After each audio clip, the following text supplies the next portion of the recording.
Hello everyone, welcome back to my channel. My name is Katie. I am the Introverted Reader, and today's video is going to be a book review on Some Like It Cold by Elle McNicoll. This is the Introverted Reader book club pick for the month of November. I did have another book in mind for the book club, but I DNF'd that and I chose this instead. Now, this is Elle McNicoll's young adult debut. She predominantly would have written middle grade, and I've read all her middle grades. They're amazing, and if you haven't read any of her middle grade, you absolutely should. But we're going to talk about this. So in this book, we follow 18-year-old Jasper, who is coming home to her small town after being away at university for 18 months. And she's coming back to her little small town, and everyone in town's super excited to see her when she gets home, and everybody is under the impression that she is going to stay once she's graduated. They're all like, so when you finish your studies, you're gonna come back. Like, they don't even ask her, like, are you gonna come back? They're just like telling her, like, you're gonna come back when your studies are done, right? And stay with us forever. But she doesn't want to do that. She doesn't even go to university anymore. She dropped out. Because she didn't want to carry on with the degree that she was studying, because it's not what she chose, it's what her parents chose for her.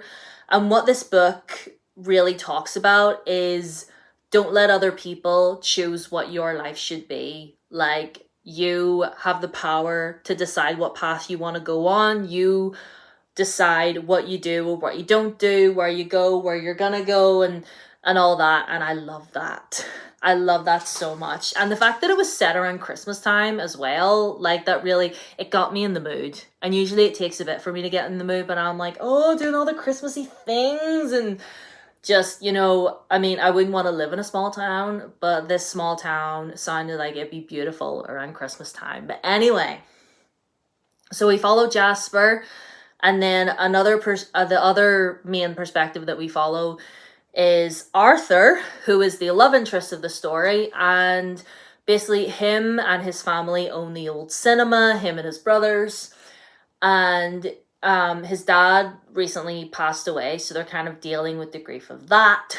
And him and his cousin decided they want to enter a competition to make a documentary about the town and the people that live in it and stuff. And they decide to sort of document everything that's going on. Like, Jasper's sister is due to get married, so they're doing all stuff with that. And it's fun, it's cute. There is quite a lot of bullying, I will say, from Jasper's mom in the beginning is not the kindest. Jasper's sister, Christine, I don't know what to make of Christine. I really don't. Because I feel like she could be a good sister, but there's numerous times when her friends were just outright terrible and she wouldn't do anything. And it's like, they're talking about your sister. You're not going to speak up? Because if that were me, I'll tell you what, nobody speaks about my sister and lives to stand, okay? But, and and all this is going on, and why do I keep going to say Jasper? I keep going to say Jasper, but it's Jasper. Jasper with an A. So anyway, Jasper and Arthur do become close as the story goes on, because in the beginning it's said they don't like each other. Like, he really doesn't like her because he feels that she's spoiled and a little bit of a brat, and he feels like she just sort of walks around as if, she all seems very aloof all the time. And, she is autistic. I'll point that out. Like, obviously, because Elle McNicoll herself is autistic, and a lot of her main characters in her books are autistic. So, and the book talks a lot about Jasper having to mask a lot in university, and talking about how she always had to pretend to be this certain version of herself that everyone else approved of, while she had to keep a whole part of herself hidden away. Like, having to keep her real, amazing self hidden, and then projecting to the world this version of what the world deemed acceptable. And the way that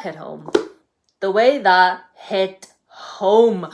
So many times in this book, whenever she was talking about stuff like that, I was like, that's what it is. That's what it feels like. I went through that. Do you know what I mean? Like, even before I got my diagnosis, I knew there was this whole other, like, I would only ever show the true side of myself when there was very little people around.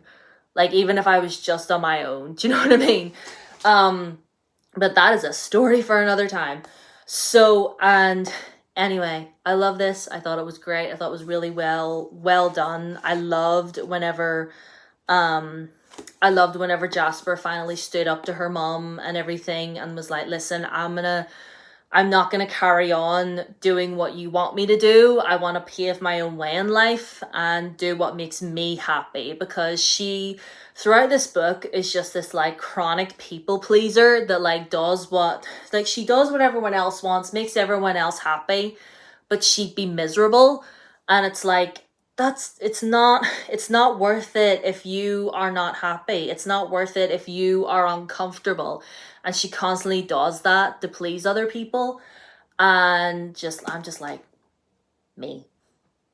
I did that for years. I did that for years. Even still now, sometimes I still do it. But anyway, that's just me.